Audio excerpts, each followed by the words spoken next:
This is the Tripowin Amber. It's a modular IEM cable with a 16-core construction. Each core has 14 strands of 32 gauge oxygen-free copper wire. That's a total of 224 strands. It has a modular termination and comes with 2.5 millimeter balanced, 3.5 millimeter single-ended, and 4.4 millimeter balanced plug ends. On the IEM side, you can get either a 2-pin or MMCX or QDC type connection. The length is not listed, but it seems to be the standard 1.2 meters, and it goes for around 30 bucks. Let's have a look. This cable is actually extremely similar to the Tripowin Zonie, which is a very popular replacement IEM cable.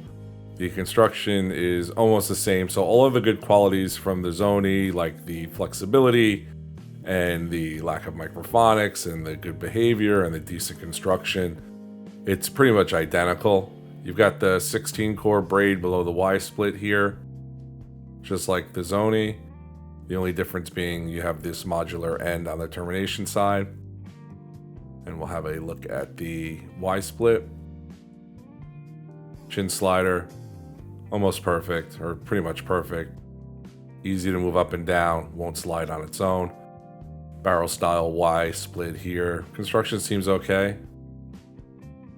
It's got this black metallic finish. It's reasonably good. It's nothing fancy, but it works. Very tight 16-core braid here. A lot of flexibility, but very uniform braid. Even down here by the termination end where this can get kind of wonky. Still very good. Let's take a look at the ear hooks, and red dot here to indicate the right side. Decent hardware, nice comfortable ear hook. Blue dot for the left side. Good protrusion here, so should be a good fit for IEMs of the recessed socket. We'll have a look at that in a sec. Nice flexibility here on the ear hook. Ear hook can't really complain. Nice long clear heat shrink. Form is good, nice and soft. And above the Y split you have an 8-core braid.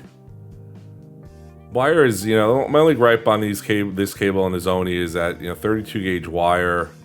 These are pretty thin cores. There isn't a ton of mass of copper in these cables. I mean, the cables work well. Sound quality is fine. Just, not super premium on that point, but that's okay. This cable is still an excellent value. And let's do some test fits here. Here's my recessed socket benchmark, the Tin Hi-Fi C2 Mech Warrior. Goes in nice and smooth. Yeah, that's going to be fine. A little bit of wobble. There's always a little bit of wobble here because of how deep this recess is, but you can see plenty of protrusion, even some left over to get down in there and get plugged in. And we'll try the left side here. Goes in super easy. A little bit, a little bit too easy. I like the fit to be a little more snug, but this is still fine. Not going to fall out or anything on its own. Not a bad look. And let's try some other IEMs to see how it goes. This is the Celeste Wyvern from Canera. This is almost flush. And you can see all that plastic protrusion that sticks out. That's good. I mean, it doesn't look great with IEMs that don't have a recessed socket, but it's fine.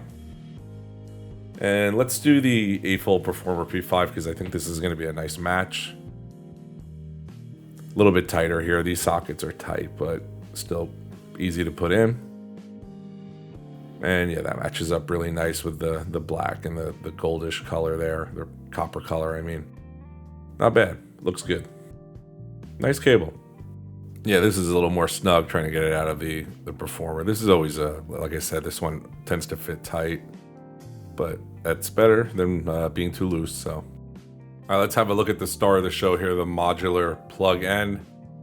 It is balanced, 4 pins. It's just a press fit, so it's like a friction fit, and there's a little notch on there to help you line up the end on the socket. You just line up the notch with the groove and press, and it's pretty tight, which is good, right? You gotta press pretty hard. It doesn't go in super deep, but it does take quite a bit of pressure to put in, so that's good.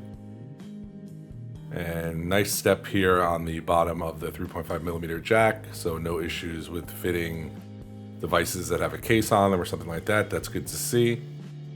Overall, not too big. We'll have a look at this is a 2.5 balanced, and you do have the step here as well.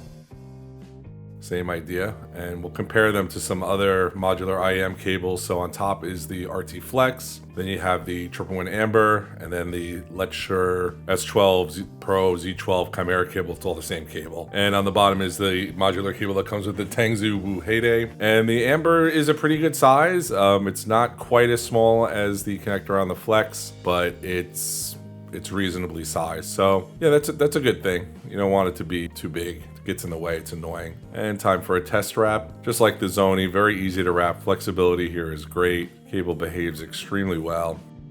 So that's a win.